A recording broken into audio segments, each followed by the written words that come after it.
We are going through the 12 steps of AA, but we're going through them from a New Testament point of view. We're kind of merging the way that the steps have come from and can return to Jesus' teaching of the way, that this way of Jesus, these concrete steps that he gave us, instead of any kind of highfalutin theology, is our way through life, but also our way to make the complete circuit back to the Father, back to our God, back to the garden, if you will, when we first stood in the garden in the cool of the evening with our Lord and didn't even know we were naked. You know, that childhood experience of pure presence is what we're trying to come back to, only volitionally. Now we're going to bring our whole adulthood and all of our choices and all of our baggage to the process. But this way through this circular journey is what really strips us of all that baggage so that we can be fully present. We can be completely vulnerable and just live in that presence. So we're going to do that. We're doing the 12 steps. We're all the way up to step 9 by now. We had step 8 last week, and so we know the two work together. But we're talking about amends. We talked about how the first 3 steps are restoring our relationship with God. The next 4 steps, restoring our relationship with ourselves, essentially. And these 2 steps are restoring our relationship with others.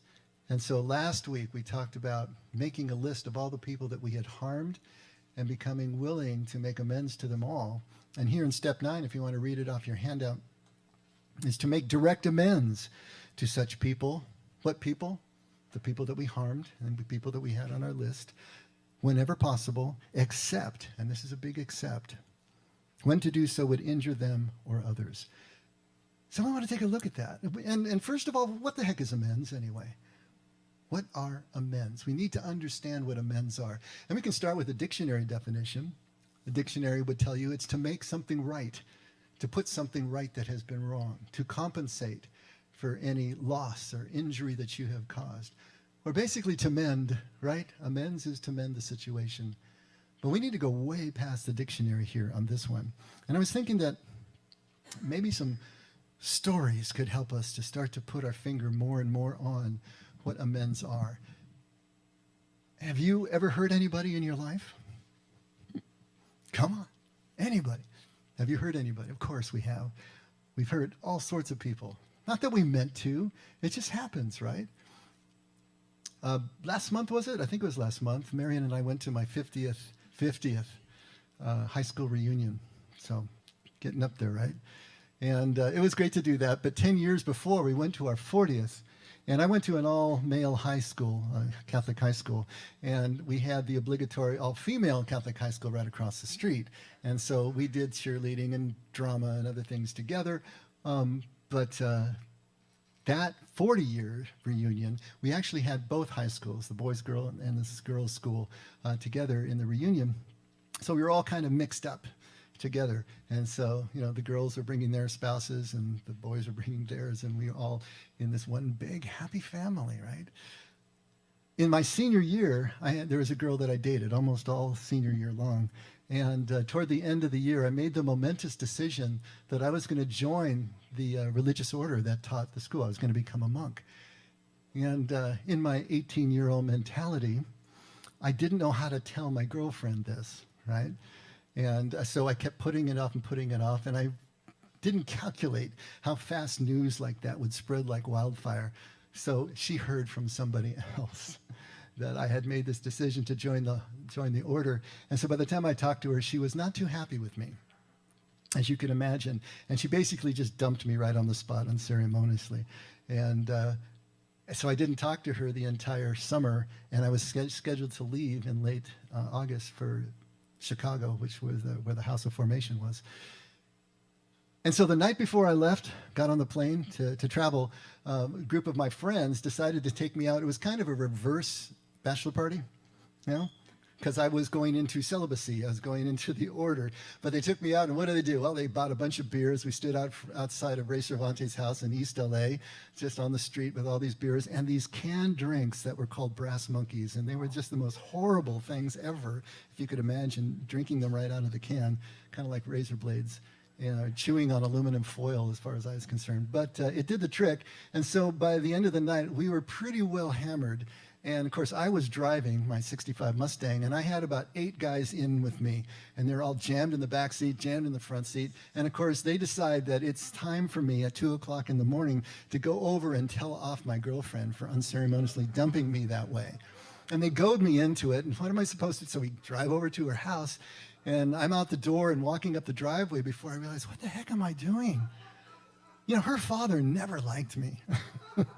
What is he going to be saying when I show up at the door at 2 o'clock? But, you know, there I was with the guys yelling in the backs in the car. And so I knock on the door, and he answers the door.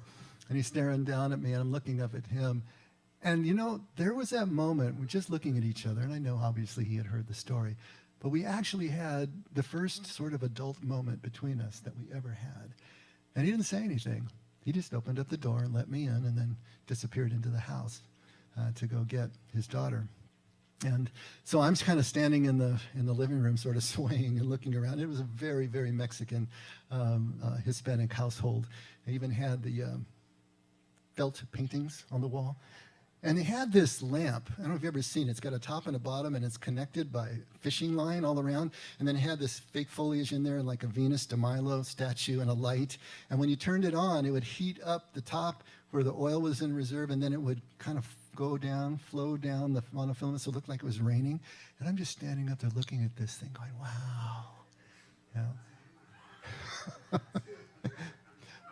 Turn around, and there she is standing in the hallway. And so, you know, I don't even remember the conversation.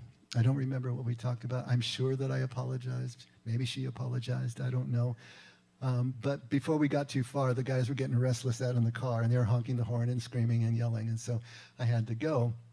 But something at least took place. So it felt kind of like there was some sort of, I don't know if you want to call it closure. I really hate that word. But at least there was apology made, and apology extended and received. So is that amends? Is that what we talk about when we make amends? You know, 40 years later, here we are. We're at the reunion, and she comes up to Marion and me, and of course I recognized her right off. And we hugged and introduced her to Marion, and we just laughed and we talked, and didn't even talk about that incident, really. But it was like, there was almost like acknowledging the end of a conversation. It was like putting a period on the end of the sentence. Because here we were 40 years later, our lives had gone in completely different directions, and we were our own people. But it was kind of nice just to stand there and laugh and reconnect for that moment. Haven't talked to her since, or any of the people that I met since, but at least there was that. So is that acknowledgement? Is that closure? Is that the amends? Is that what the purpose of amends is all about? I mean, it feels great to come full circle, to come to that closure, but what is the purpose? I know you're all going to find this really hard to believe, but every once in a while I hurt Marion's feelings. Yeah. I know. It just seems impossible, right? And when I do, I instantly know, because I know her, she knows me, body language, facial expression, everything. And I feel terrible, you know, me being me. I don't always know what it is that I did, but, you know, at least I know I did something. And I want to fix it. I have this, you know, I feel bad. I want to fix it. I want to do it immediately and fix it. And sometimes she's just not ready to talk, you know. And that's really hard for me, because I want to fix it now, right? But I learned the greatest gift I can give her at that moment is just leave her alone, let her process and work through it. And then we always get to it, you know, at a later time. So is that the purpose of amends? But I had to finally learn that it wasn't about stopping my pain, because that's what I really wanted to do, was to stop my pain, stop hurting and worrying about this, you know. But sometimes the greater gift was giving her the time to come to the place. Is that what amends are really all about? When I was in pastoral training, the pastor that was overseeing me going through training, he told me at one point, he says, you know what, you're going to have to clean up your past. You're going to have to call the people that you've hurt, and you're going to have to tell them you're sorry, make amends, ask forgiveness. You know, he didn't state it in terms of an 8th and 9th step, but that's exactly what he was doing. It would be another 20 years before I realized that's what he was doing and could put that name to it. But he told me to do that. And of course, I thought about a girl that I had dated in college. And I thought, yeah, I probably need to call her. That relationship didn't end well. And so I got her number, and I was able to call her up, and she answered the phone, and we talked for a few minutes. And, you know, we just laughed. She told me about her 3 children. I told her about our children, and we talked through it. And, it was just like old friends getting together again. And I apologized to her, and she graciously accepted the apology. So is that amends? Having an apology extended and to get the forgiveness back? Is that what amends is all about? In the 90s, we did a couple of startup companies, and one of them was this little boutique marketing communications and graphic design shop, and I had one guy that I was partnering with. We added some more guys on, and the business really started moving in another direction, and it was the first guy that was kind of holding his stake in the ground and was just stopping us from doing what we needed to do at every turn. And finally, the rest of the guys decided that he had to go. And we held this board meeting where we all had to vote whether he could stay in or not. And I remember when I raised my hand, voting for him to go, kind of voting him off the island, the look of hurt and betrayal in his eyes, and I hated it, but I thought that was what I needed to do. I'm sure I could have handled it better. I probably should have talked to him first about it, but I didn't know how to really handle it emotionally. But he left, and we didn't speak again until several years later. I pull up at a gas station, and there he is in the next pump, pumping gas. And so I walked over to him to try to say something to him, but he wasn't having it. He was still so angry. Everything was shut down in his eyes, and he said so. And he just turned and walked away. So there was an apology extended, but there was nothing coming back. And then I remember someone else that I called on the phone to try to give an apology to the way things had gone. And he said, of course, I forgive you and everything, but you could just hear in his voice, it really wasn't there. So what is the amends exactly? What is it that we're talking about here? There wasn't any reconciliation with any of these people in terms of restarting the relationships as we had them before. In fact, there was no reconciliation at all. And the forgiveness was only about 50%. Sometimes I was forgiven and sometimes I wasn't. So if there's no forgiveness, if there's no restitution, because I never got a chance to do any of that, if there's no reconciliation, and if there isn't even any necessarily good feelings, where's the amends? What are we talking about when we talk about amends here? What is the purpose of amends? Seems to me that must lie in a completely different direction. And so if you look at what the Bible is trying to tell us here, the Old Testament and the New Testament, it's pointing us in a different kind of direction. And I think that's where we need to go to try to figure this out. What are these amends that we're trying to give? The ancient Jews were a communal society, very different than our society. We have an individualistic society, East and West. East tends to be much more communal. The West tends to be more individualistic. And so everything about the Jews' society, their code of laws, their purity rites and codes, all of the rituals were about protecting the community, making sure that the community stayed intact. It was also defining what the community was. These laws defined the community. They defined how you operated within the community and when you stood outside the community. And then it defined how you got back into community again if you blew it, because the law was dictating the restitution, the sacrifices that needed to be made if you violated the law that allowed you back into community again. And the purity codes gave us the rights, and the rituals gave the Jews the rights and the rituals to be able to perform what was needed communally in front of the entire tribe, so that they could acknowledge that they could now come back into community. Because in that ancient subsistence culture, to be outside of community was tantamount to a death sentence. If you were forced out of the gates of the city, if you were forced outside of the tribe, it was a capital punishment, because you couldn't survive on your own in that communal society, especially when the tribes were still nomadic. Then it really came to the fore. And so here you have this very set and strict standard of laws and practices. Every time that you had an infraction, every time that you hurt someone, there was a way that you had to perform in order to be able to make restitution, to bring a sacrifice to the altar, of course, in order to prove to everyone that you were now clean again, you were now pure again, and could retake your place within the community. What Jesus is doing in the New Testament, though, is that he's trying to point us way beyond the restitution. He's trying to point us beyond the ritual as well. And he's doing this in everything that he does throughout his ministry in the Gospels, but especially hits the nail right on the head at Matthew 5, right at the beginning of the Sermon on the Mount. Starting at verse 23, Jesus says, therefore, if you are presenting your offering at the altar, why would you be doing that? Because you broke a code someplace. You hurt somebody someplace. And so now you're bringing your sacrifice to the altar as is prescribed by the law. If you're presenting your offering at the altar and there remember that your brother has something against you, leave your offering there before the altar and go. First be reconciled to your brother, then come and present your offering. So what's Jesus doing here? See, the Jews thought that since the law was so pronounced and had been in place for hundreds of years, that all they needed to do was just abide by the law, comply with the law, and everything was fine. But Jesus is trying to take them inward to something deeper. He's trying to let them know that these amends are not just legal, not a legal matter. That satisfies the community, right? But it is a heart matter, not a legal matter. The law satisfies the needs of the community, but not the needs of the relationship.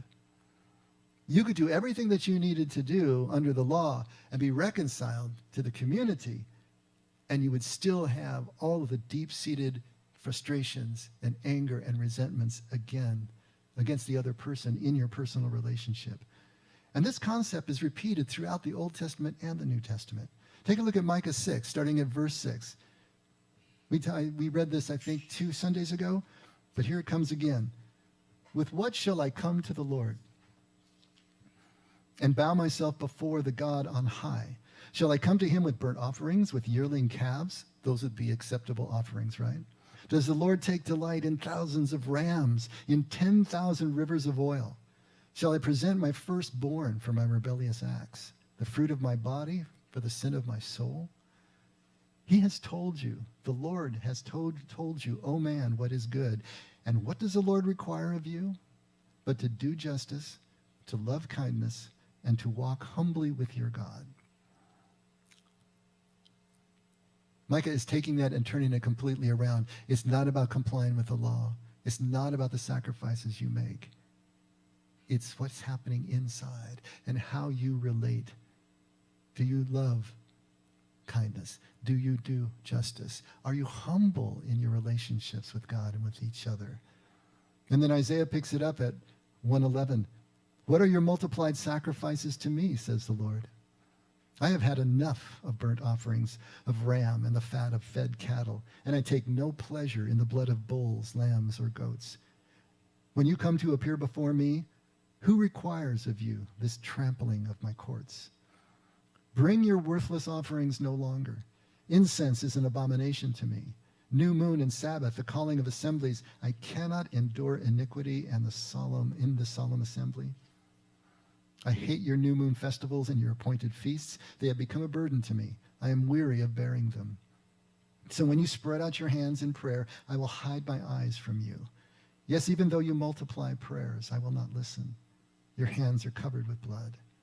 Wash yourselves, make yourselves clean. Remove the evil of your deeds from my sight. Cease to do evil. Learn to do good. Seek justice. Reprove the ruthless. Defend the orphan.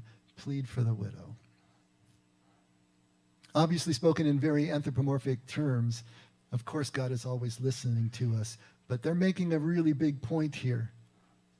It's not about just following the law to the letter and keeping your heart far from God, keeping the relationships continually broken, even if the law allows us to come back into community. And what you don't have in your inserts is Hosea 6:6. For I delight in loyalty rather than sacrifice, and in the knowledge of God rather than burnt offerings.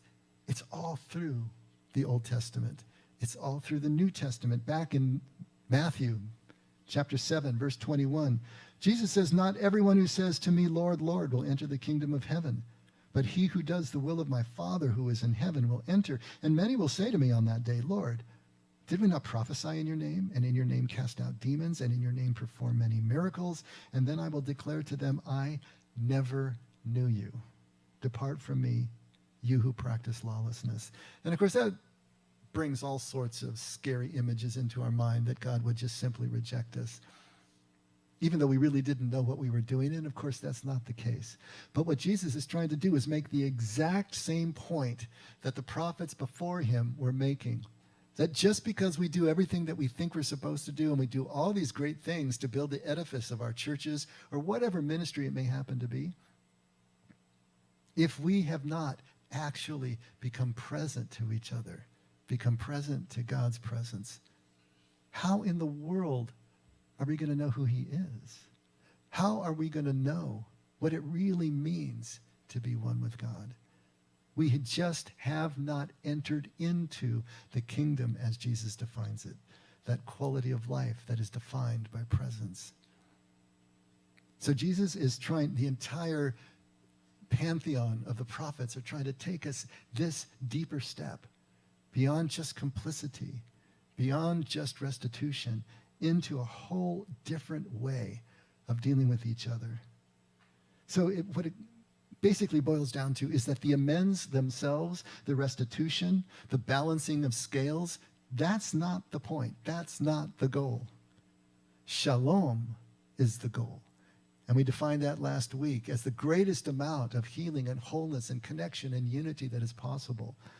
That is the goal.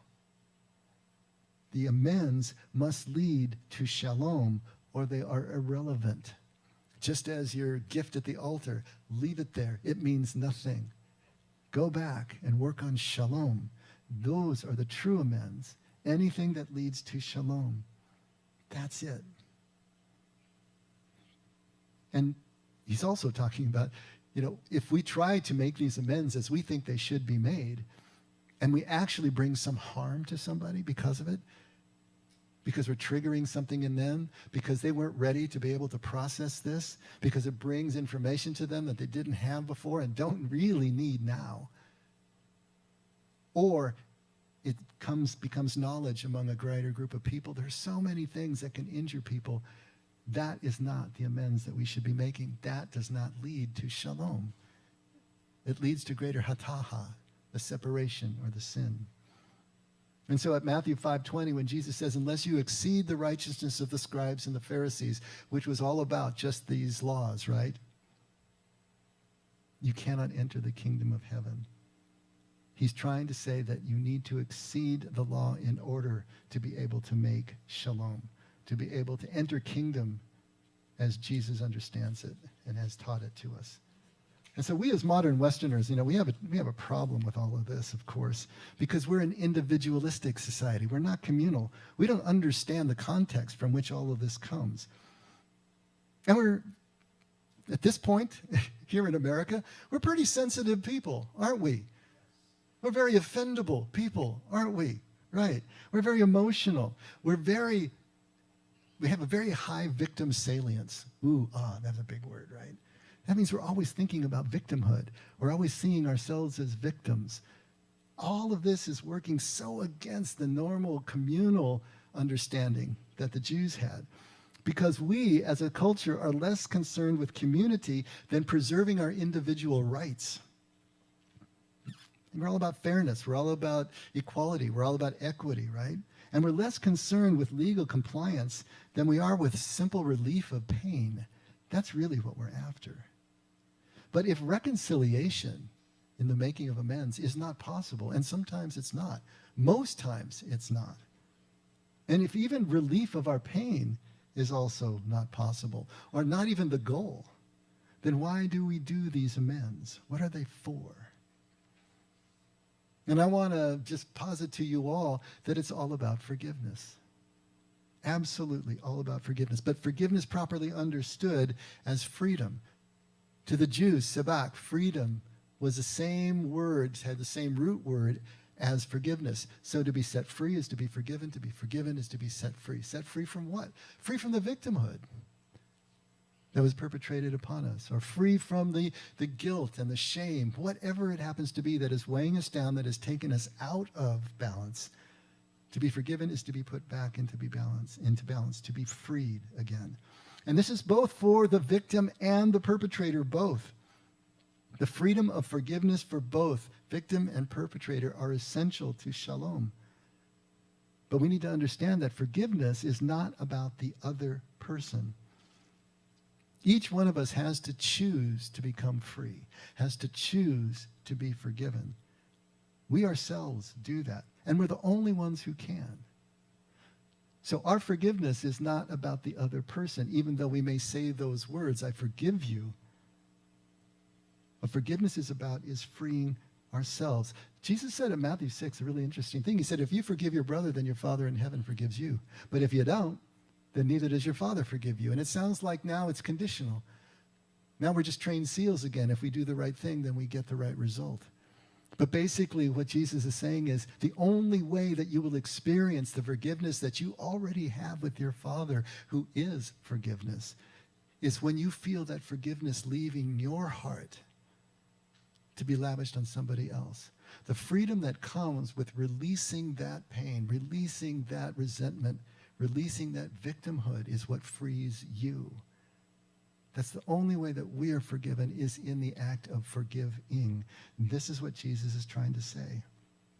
To forgive the other is to free or forgive ourselves. So in all of this, we've been focusing on the perpetrator.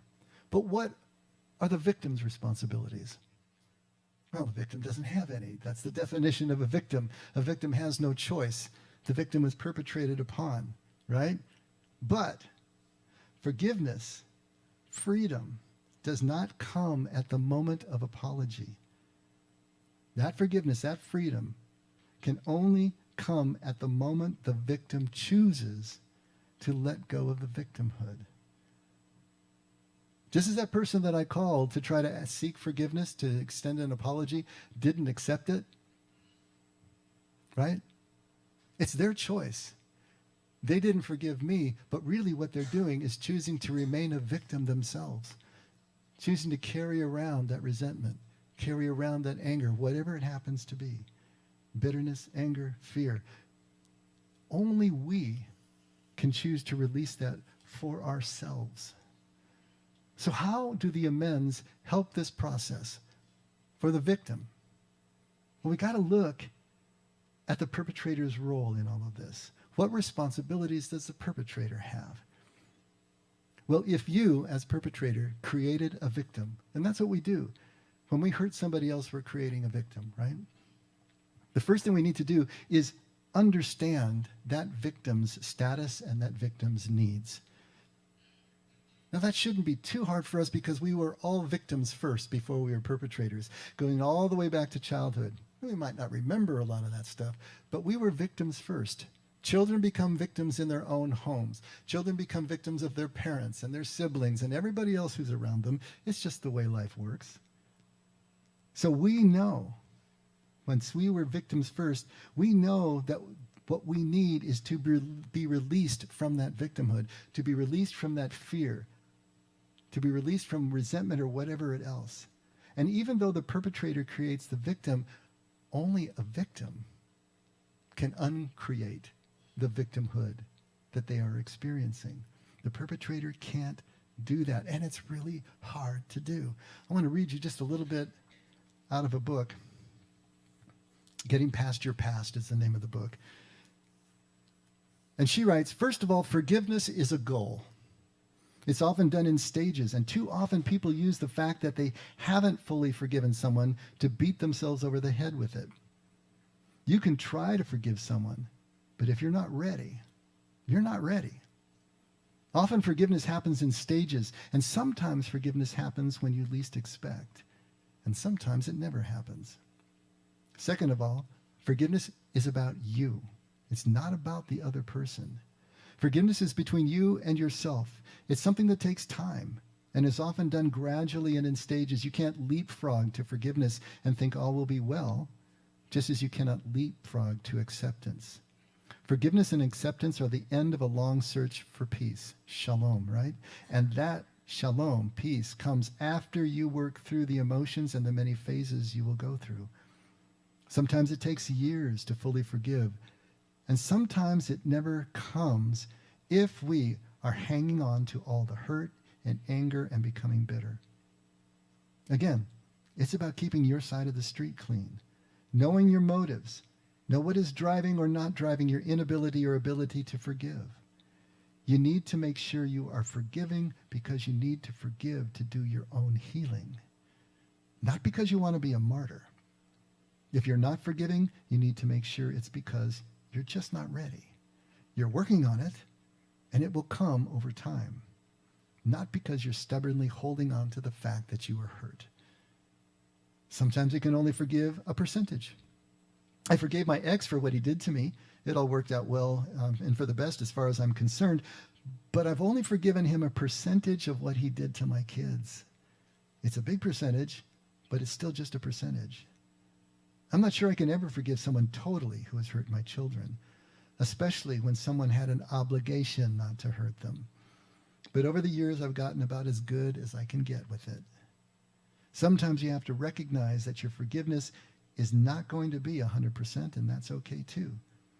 Just do what you can, when you can, and know that it is a process that can take years. Be gentle with yourself, but don't fall into complacency either.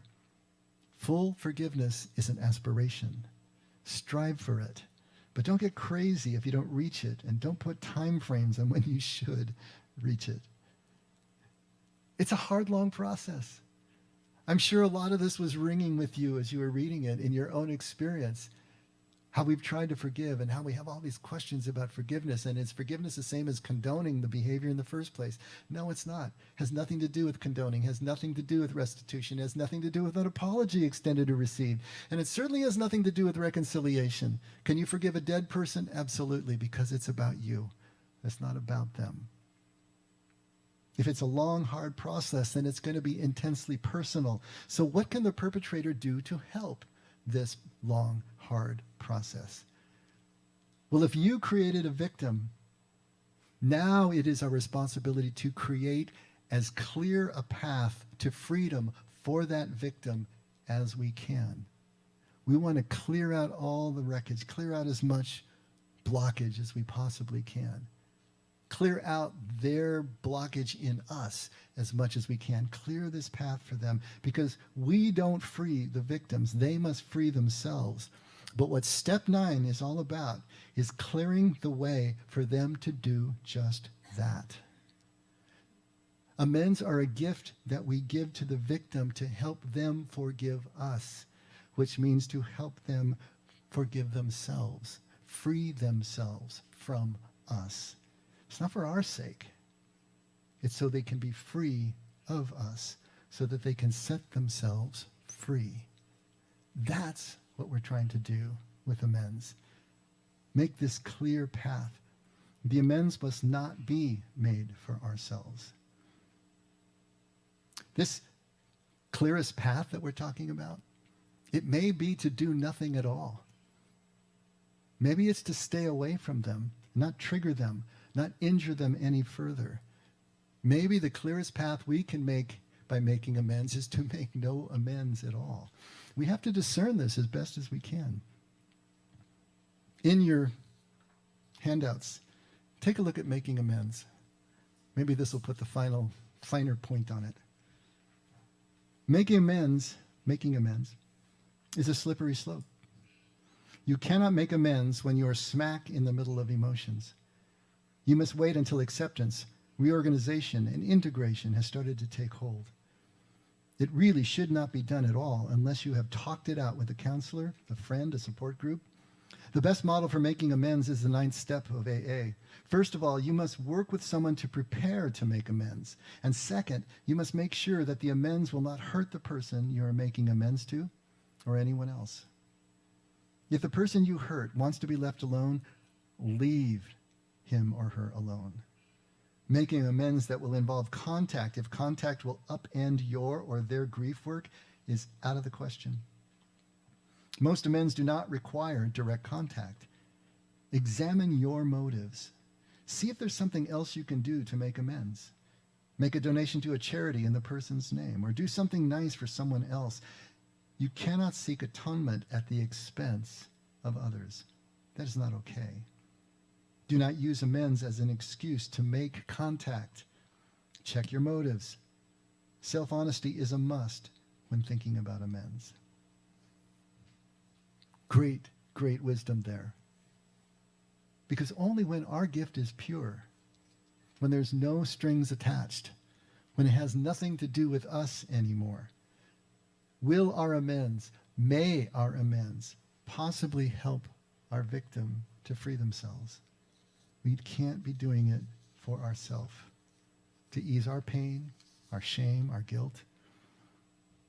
If we have any lingering resentments or trying to justify why we did what we did because they did what they did, all of that needs to be cleared out before we can really give the kind of gift that we're talking about. But then I suppose that begs the question, what about our pain as the perpetrator? What is it that we're feeling as we're carrying around the burden of knowing that we've created victims? There's the guilt and there's a shame, of course. Obviously, there's going to be a sense of isolation, anger over the victim's part, what they played. All of these things are what we're trying to work out. Both perpetrators and victims must forgive in order to be free. They have to give each other, and they need to forgive themselves. This is the way all of this works. But the beauty of amends is that clearing the path for the victim that we created is the only way to clear the path for ourselves to the freedom that forgiveness represents. And we don't need our victims' forgiveness to do that. We don't need our victims' acceptance to be forgiven ourselves, to be freed ourselves, because they can't forgive us anyway. Only we can forgive ourselves. Only we can free ourselves. But going through the process, step 8, of identifying the victims that we've created, laying aside our own pain, deciding to act or not act for them in their best interests, and then accepting or dealing with the outcome, whatever it happens to be, whatever they throw back at us, accepting it, dealing with it. All of that processing, all of that action, all of that work is what clears our own path to letting go of the guilt and the shame. I've heard people who will never forgive me. Or I may never know if they actually do at some point. How would I know? But if I know that I cleared the best path to their freedom, then I can be free. Whether they are or not, that's their choice. Whether they forgave me or not, that's their choice. That's their journey. I just tried to clear their path as best as I could. Remember John 5 we talked about last week? Do you wish to be well? Do you wish to be well? Can you answer that question wholeheartedly? Can you answer that question in a way that you will do whatever it takes to really be well? Well, then there's good news. Because each and every one of us is just as forgiven, just as free as we wish to be, as we're willing to work to be. That's God's gift to us. Let's pray.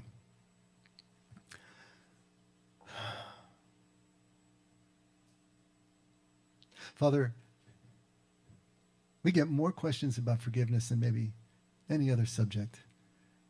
It's such a hard one for us as human beings. Thank you for the direction that you've given us, both through your holy word, also for the people around us, for organizations like AA that have worked so hard to show us how we can go about this process.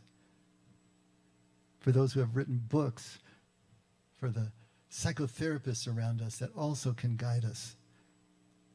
Help us to see what it is that everyone is telling us, what this quality of forgiveness really is, how amends help the process, how we need to free ourselves in your name, in your Shem, in your essence, by following your lead, by following your model.